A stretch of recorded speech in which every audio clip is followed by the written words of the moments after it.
made to worship. I was made to bless your name.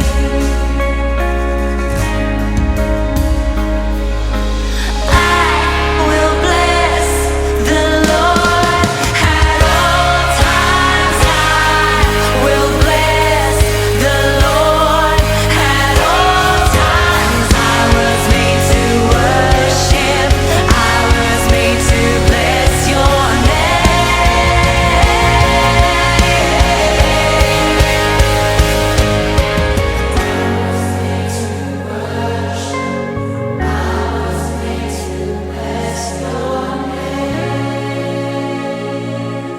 Oh, we give you praise.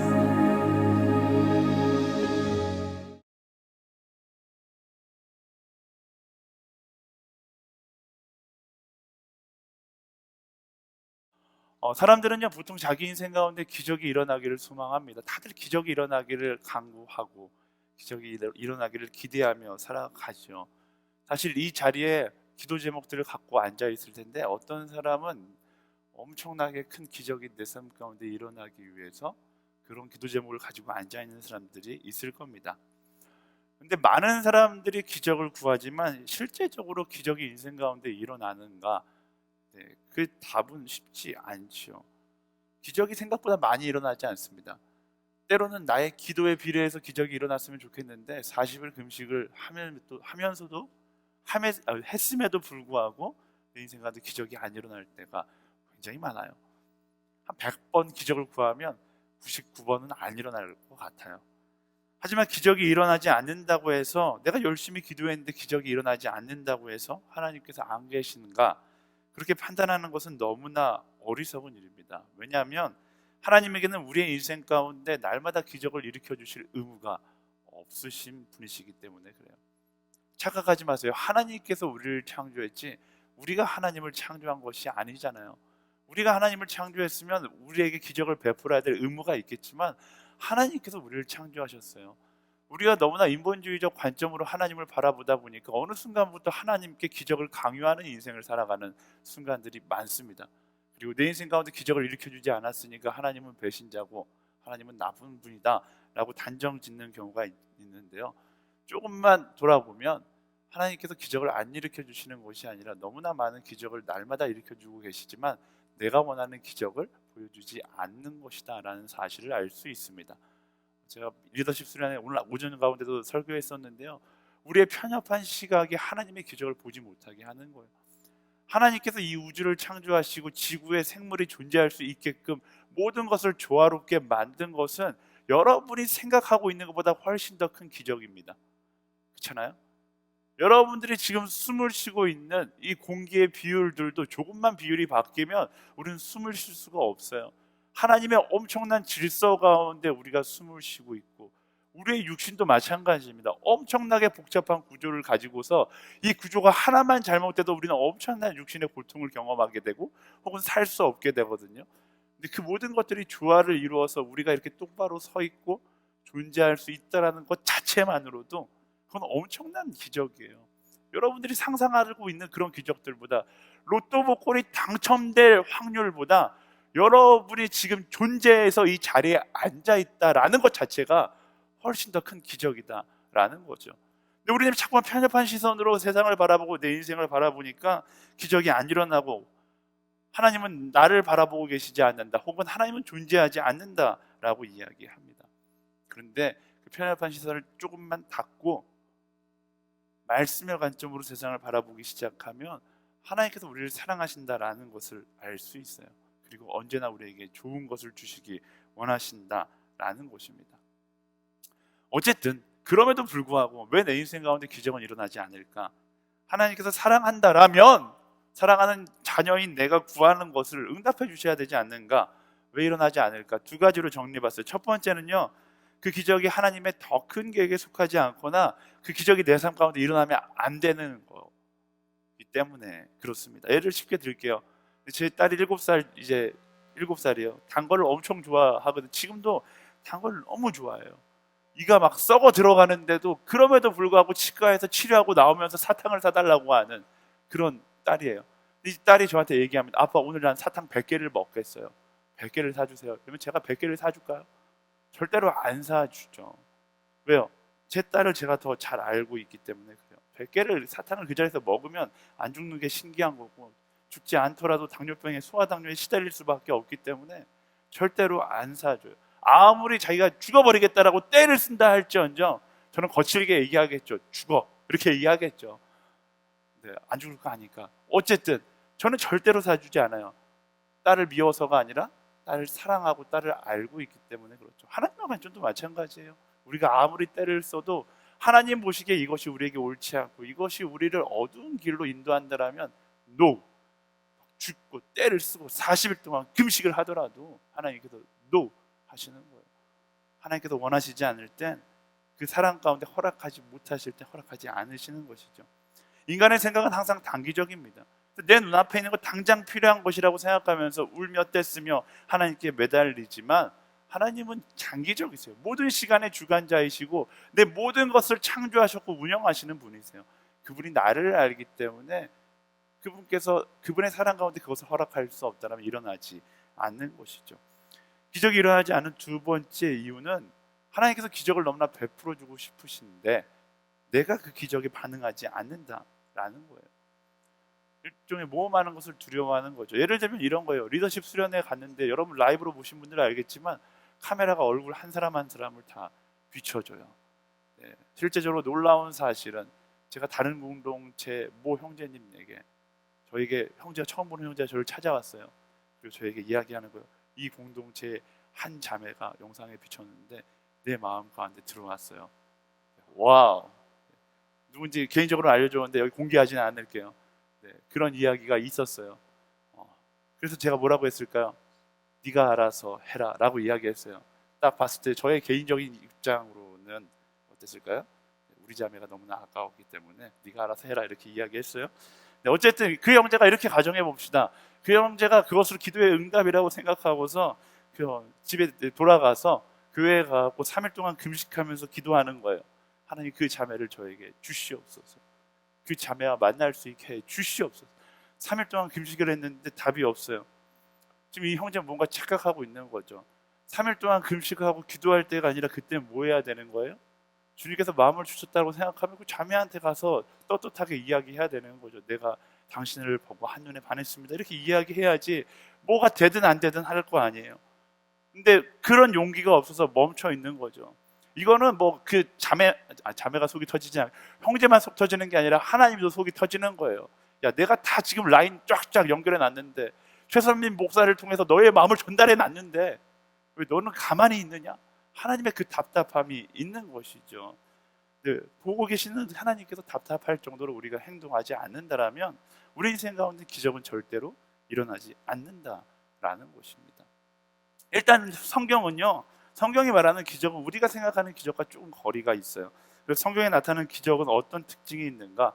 성경 말씀 가운데 가장 유명한 기적의 사건, 오병이어 사건을 통해서 함께 잠깐 알아보도록 하려고 합니다. 12절 말씀 같이 읽어볼까요? 시작. 날이 저물자 12제자가 예수께 다가와 말했습니다. 우리가 외딴 곳에 와 있으니 사람들을 보내 주변 마을과 농가로 가서 잠잘 곳을 찾고 먹을 것을 얻게 하십시오. 아멘. 예수님께서 사람들에게 하나님의 나라를 선포하시고 병든 사람들을 치유해 주는 장면이 여기 나와요. 너무 집중해서 그들과 함께 하다 보니까 날이 저물어 버린 거죠. 문제가 생겼어요. 사람들이 예수님을 따라다니기를 하는데 돌아갈 생각을 안 하는 거예요. 실질적으로 성경학자들은 이 당시에 이스라엘이 굉장히 빈곤한 상황이었기 때문에 돌아갈 생각을 안 하기도 했지만 돌아갈 곳이 없었을 것이다 라고 이야기하는 사람들도 있습니다. 그러자 제자들이 걱정하는 거예요. 예수님께 이렇게 이야기합니다. 마을과 농가로 가서 잠잘 곳과 먹을 곳을 찾게 해주는 게 어떨까요? 라고 이야기합니다. 사실 이렇게 이야기하지만 그것도 불가능한 이야기예요. 말씀 뭐라고 이야기합니까?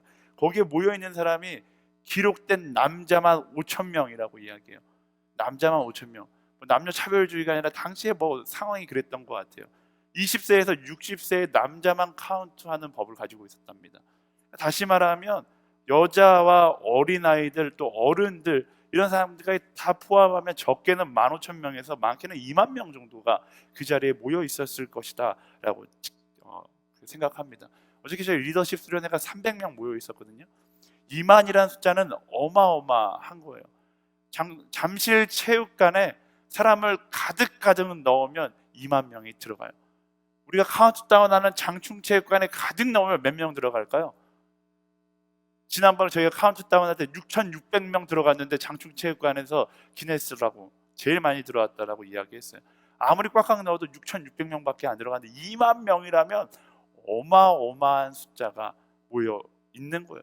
2만 명이 마을로 내려가서 먹을 것을 찾고 밥을 얻어 먹는다? 불가능한 이야기죠. 아무것도 할 수 없는 지금 불가능한 상황 가운데 그들이 처해 있는 것입니다. 여기서 기적을 경험하는 조건 한 가지를 알 수 있는데, 기적을 경험하는 조건은요, 불가능한 자리에 있어야 한다라는 거예요. 많은 사람들이 내 인생 가운데 기적이 일어나기를 소망하면서 교회에 앉아서 기도만 하고 있는 것이 아니라, 그러면 안 돼요. 기적의 자리로 나아가야 돼요. 많은 사람들이 기적을 경험하기를 원하면서 안전한 자리에만 있으려고 합니다. 기적을 경험하려면 안전한 자리에 있는 것이 아니라 불가능한 자리로 나아가야 한다라는 것입니다. 이성적으로 계산하면서 될 일과 안 될 일을 구별해서 될 일만 찾아다니는 것은 기적을 구하는 인생이 아니에요. 여기서 말하는 다른 환경이라는 것은 어떤 걸 의미하는가? 불가능이라는 것은 어떤 것을 의미하는가? 그냥 여러분들의 욕심을 위한 불가능이 아니라 말씀을 따라 살아가는데 길이 막혀 있다 할지라도 그것을 뚫고 나아가는, 도전하는 인생이 되어야 한다라는 것입니다. 기적을 체험하려면 불가능한 환경이 있어야 되는 거예요. 때로는 말씀을 따라 살아가다가 불가능한 길을 만날 때가 있습니다. 불가능한 선택을 만날 때가 있어요. 그래서 우리 고백하자. 내가 걸어갈 때 길이 되고 살아갈 때 삶이 되는 그곳에서 예배하네. 때로는 예배하기 힘든 상황이 있고 어려운 상황이 있고 불가능한 상황이 있습니다. 믿음의 길을 걸어가는 것이 불가능한 것처럼 보일 때가 있어요. 그런데 말씀은 뭐라고 이야기합니까? 그때가 기적이 일어날 상황이다 라고 이야기합니다.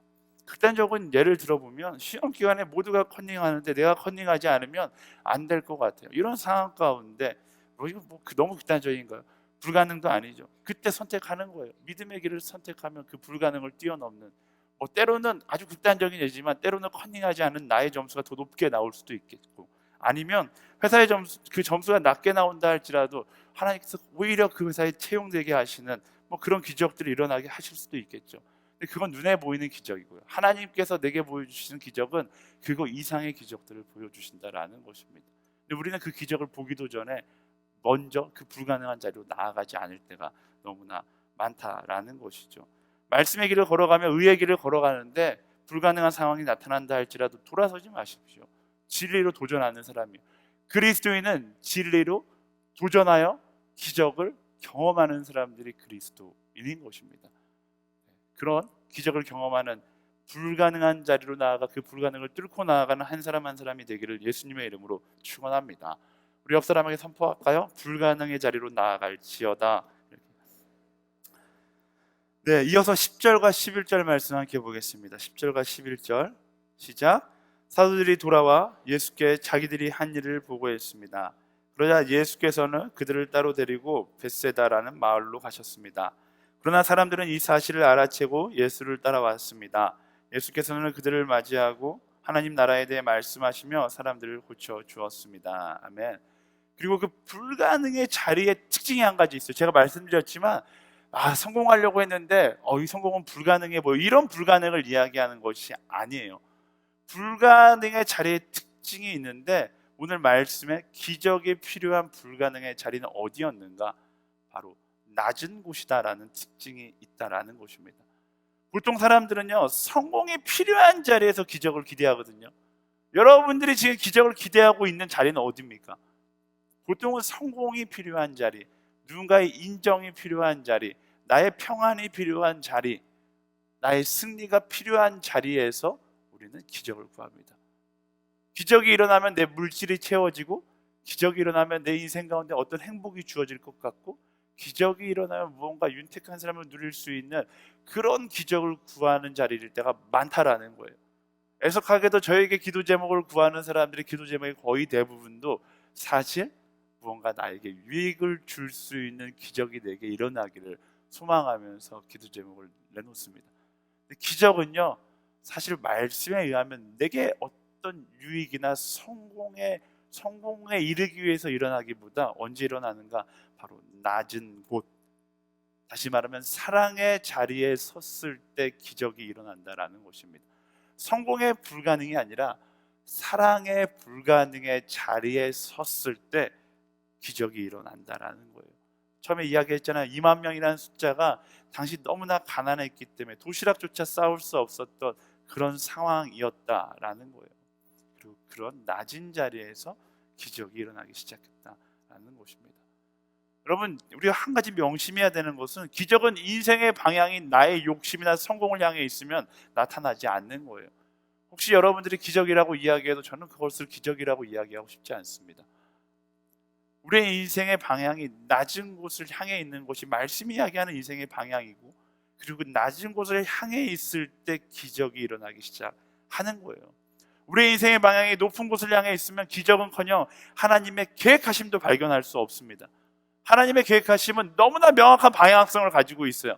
낮은 곳이라는 명확한 방향성을 가지고 있기 때문에 여러분이 살아가는데 내가 내 인생 가운데 하나님께서 말씀하시는 방향이 보이지 않아요 라고 이야기한다면 먼저 내가 말씀이 이야기하고 있는 방향으로 가고 있는지를 점검해 봐야 하는 거예요. 하나님께서 말씀이 이야기하고 있는 정반대 길을 가면서 내가 애써 하나님께서 보여주신 길로부터 등 돌리고 서 있어서 왜 하나님 내게 말씀하시지 않습니까? 라고 이야기하는 것은 귀를 막고 누군가의 훈계를 듣고 있는 것과 똑같은 거예요. 하나님은 끊임없이 말씀하시죠. 다만 우리가 그 말씀의 방향과 등 돌려져 있기 때문에 그 말씀을 듣지 못하는 거예요. 기적은 언제 일어나는가?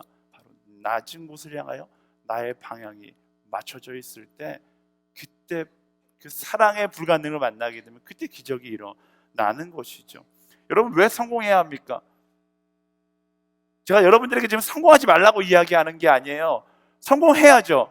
하지만 성공의 방향이 아니라 성공해야 되는 이유가 있는 거예요. 성공해야 되는 이유는 그 성공 가운데 낮은 곳으로 사랑하러 가기 위해서 성공해야 하는 것이죠.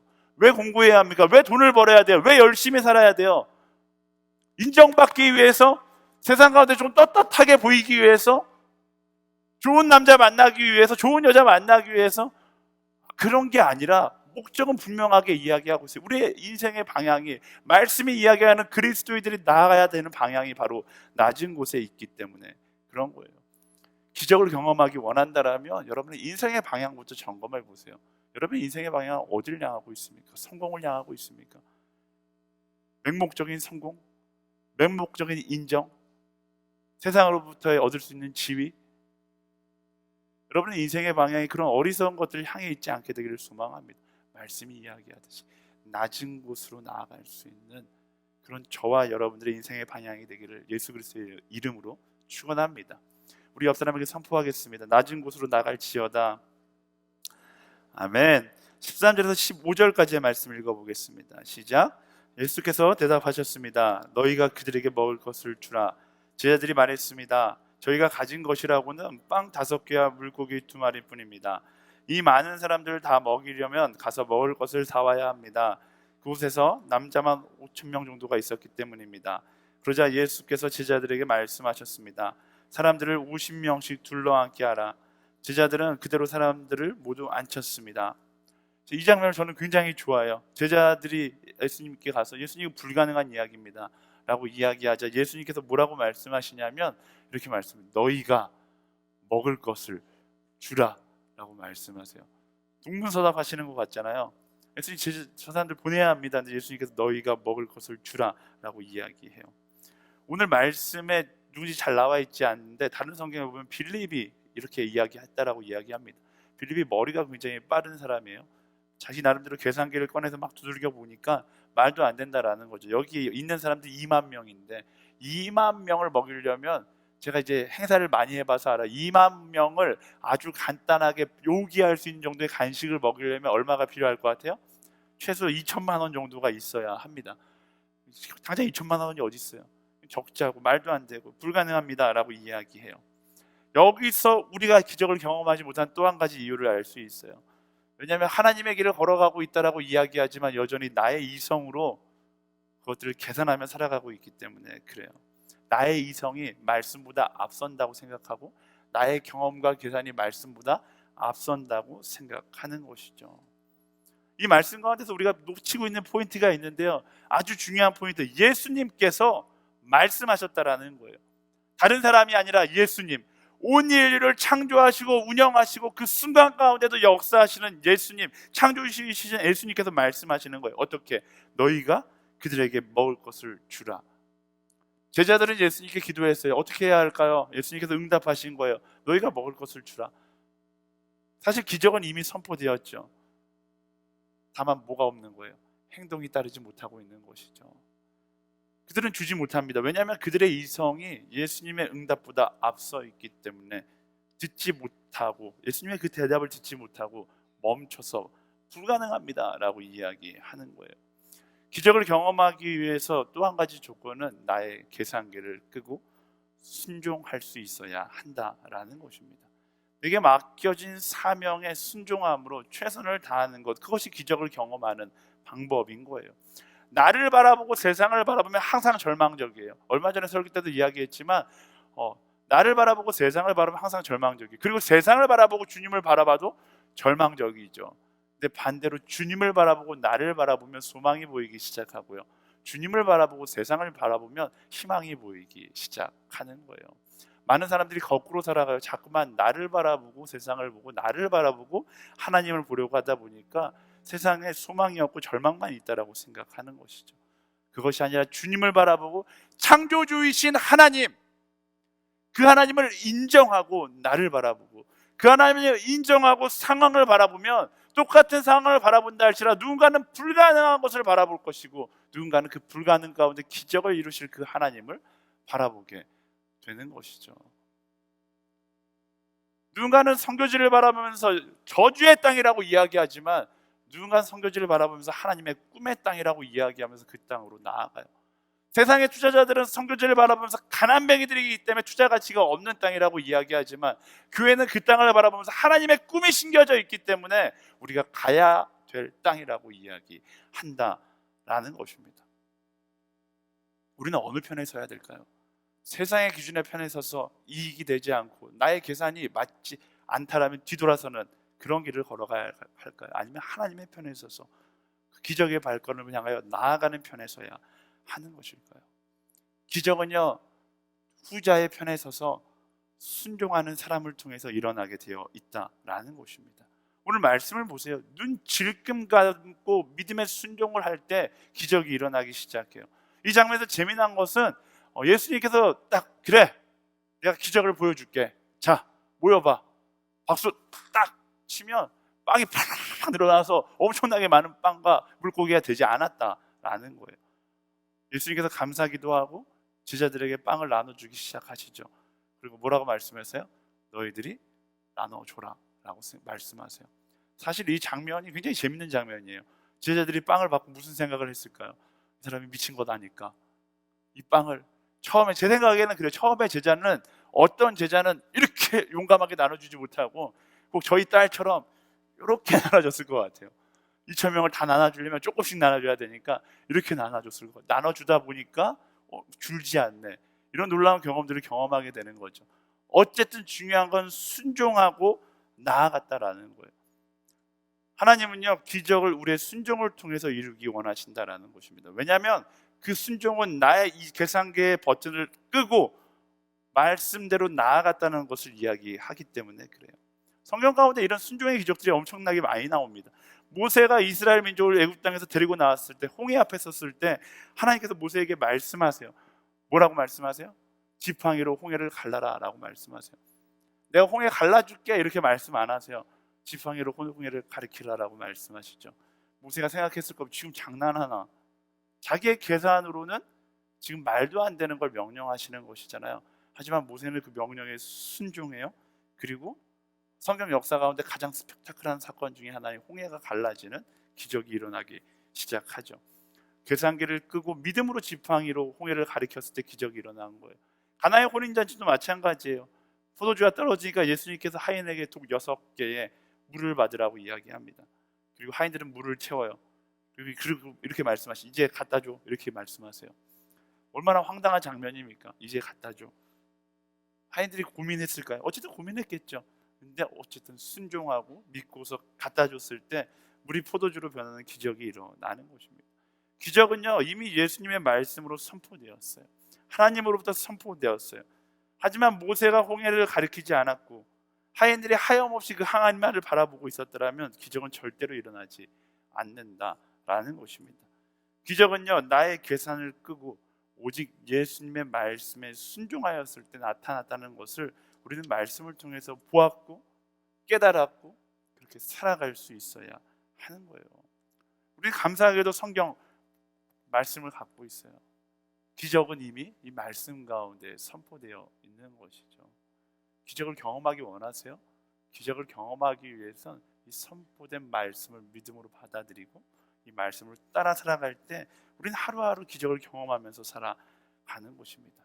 기적의 마지막 제일 중요한 요소, 바로 여러분의 순종이 있어야 한다는 사실을 명심하길 바랍니다. 우리 옆 사람에게 선포하겠습니다. 순종할지어다. 네, 우병이어의 기적보다 훨씬 더 놀라운 기적 한 가지를 소개하고 오늘 말씀을 마치려고 합니다. 그 기적은 바로 오병이어의 기적을 일으키신 예수님께서 우리를 위해 십자가에 못 박혀 죽으신 기적이에요. 십자가에서 기적을 일으키셨는데 그 기적의 대상이 바로 우리였던 것이죠. 죽을 수밖에 없었던 우리를 예수님이 대신해서 죽으심으로 우리에게 영생을 선물하신 사건, 그게 바로 십자가 기적의 사건이에요. 그리고 우리는 그 기적을 바라보고 믿기만 하면 구원에 이를 수 있습니다. 그런데 많은 사람들이 그 기적을 믿지 않습니다. 왜일까요? 마지막으로 이야기했듯이 사람의 머리로는, 사람의 계산기로는 십자가의 기적을 이해할 수 없기 때문입니다. 여러분들은 굉장히 복받은 사람이에요. 선택받은 사람이에요. 왜? 그 십자가 기적을 믿기 때문에 이 자리에 앉아 있는 거잖아요. 제가 이야기하고 싶은 건 이 다음 이야기예요. 십자가의 기적을 믿음으로 그 기적의 주인공이 되었다라면 예수님께서 우리에게 원하시는 것이 있습니다. 더 이상 기적을 기대하는 인생이 아니라 기적을 선물하는 인생이 되라라는 것이죠. 세상 사람들에게 가서 그들에게 십자가 기적을 선물함으로 그들에게 기적을 선물해주는 기적의 주인공이 되라라고 말씀하고 계시는 거예요. 세상 사람들에게 십자가를 전달하고 그들의 십자가 앞으로 초청하는 것은 불가능해 보입니다. 하지만 말씀 가운데 우리는 깨달았어요. 그 불가능을 돌파하는 것, 기도와 행함을 통해서 우리는 기적을 경험하고 그 불가능을 돌파하게 될 것이다 라는 것입니다. 우리가 아울리치 가는 것도 사실 불가능을 돌파해 나아가는 거죠. 거기 가서 일주일 동안 복음 전한다고 무슨 기적이 일어나겠어요. 근데 우리는 아울리치 가는 수많은 기적들을 경험합니다. 우리가 크리스마스 블레싱 가서 그거 한다고 뭐가 달라지겠어요? 근데 우리는 크리스마스 블레싱 가운데 기적을 경험하는 거예요. 이번에 겨울에 일본과 인도네시아로 제가 아울리치를 가게 되는데 그곳에서도 우리는 기적을 경험하게 될 것입니다. 기적은 선교지에서만 일어나는 것이 아니죠. 여러분의 삶의 자리에서도 일어날 거예요.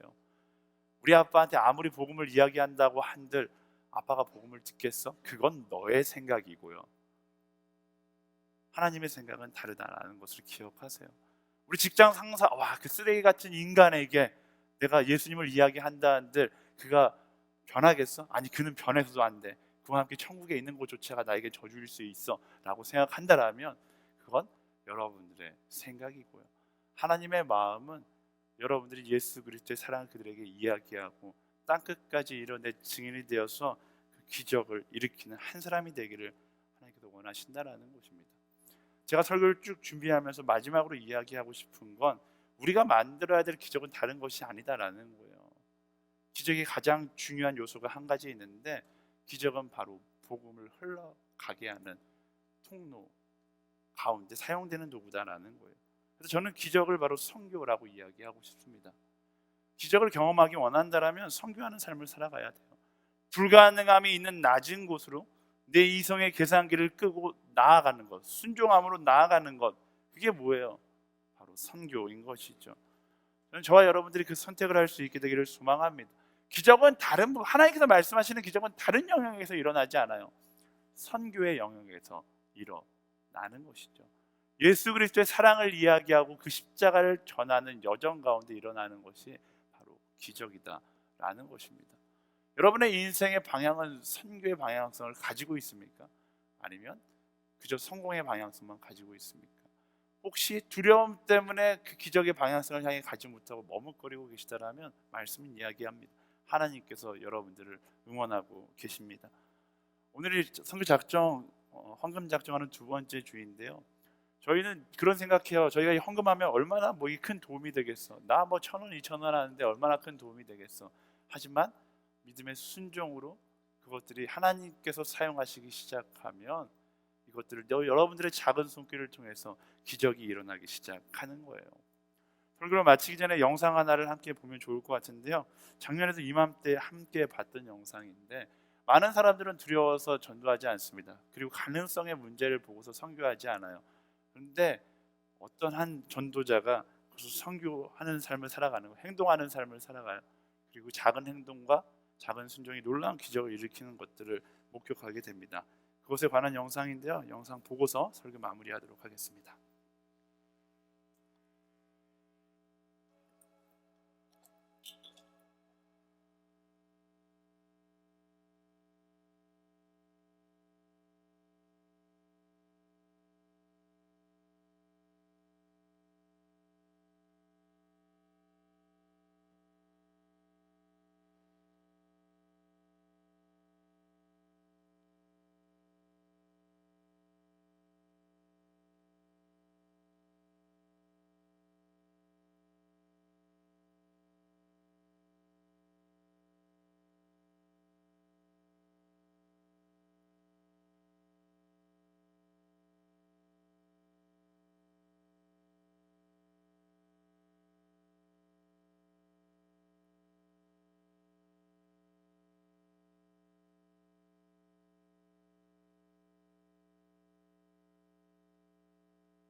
네, 우리는 자꾸만 계산하면서 선교하려고 이야기하거든요. 근데 선교는요, 계산하는 것이 아닙니다. 선교는 기적을 경험하는데 나의 계산을 내려놓고 말씀에 순종할 때 우리는 기적을 경험하고 하나님께서 놀라운 계획들을 보게 해 주시는 것이죠.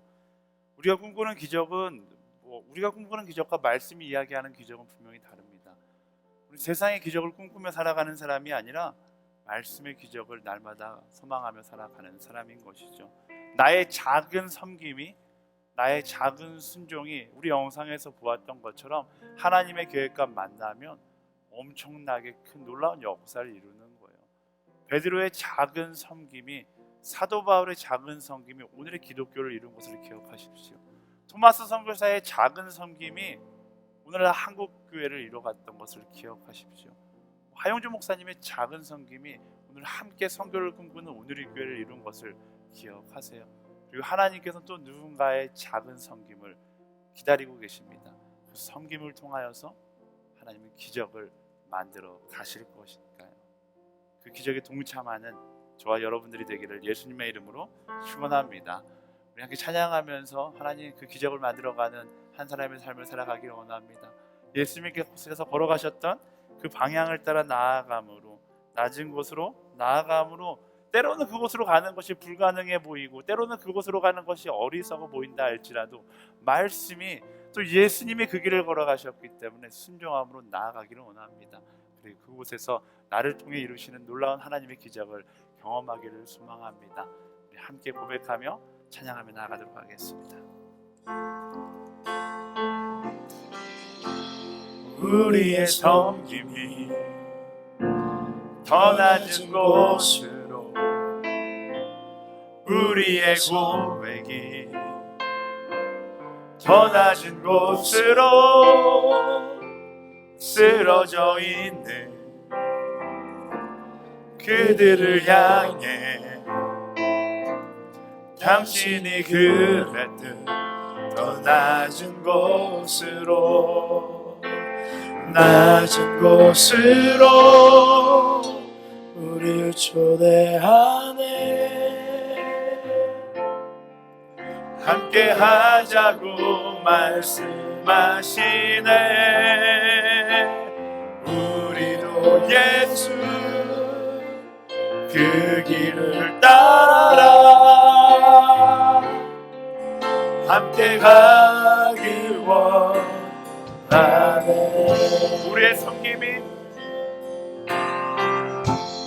우리의 섬김이 더 낮은 곳으로, 우리의 고백이 더 낮은 곳으로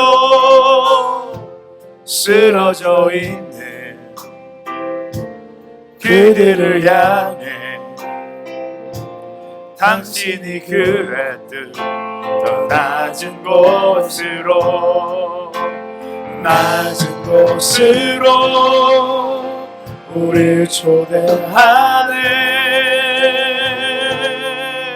함께 하자고 말씀하시네. 우리도 예수 그 길을 따라 함께 가길 원하네.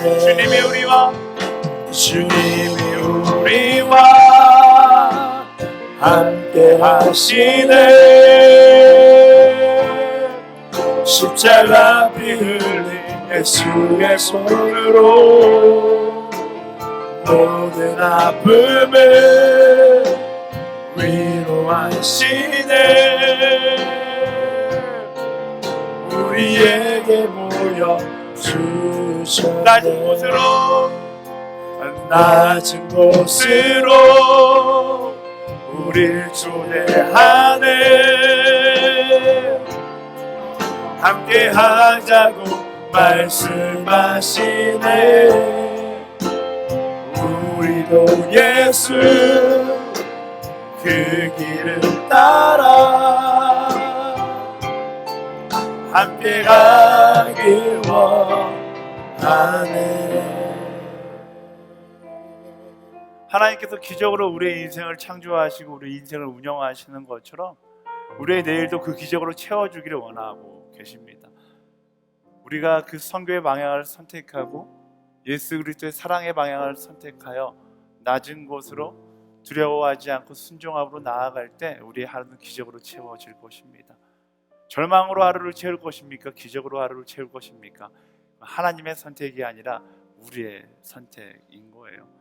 여러분 어떤 방향으로 살아가기를 원하십니까?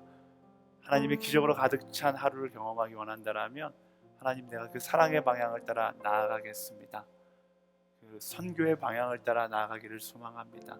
나의 마음을 주님께 고백하며 함께 결단하며 우리 함께 기도하며 나아가도록 하겠습니다. 기도하겠습니다.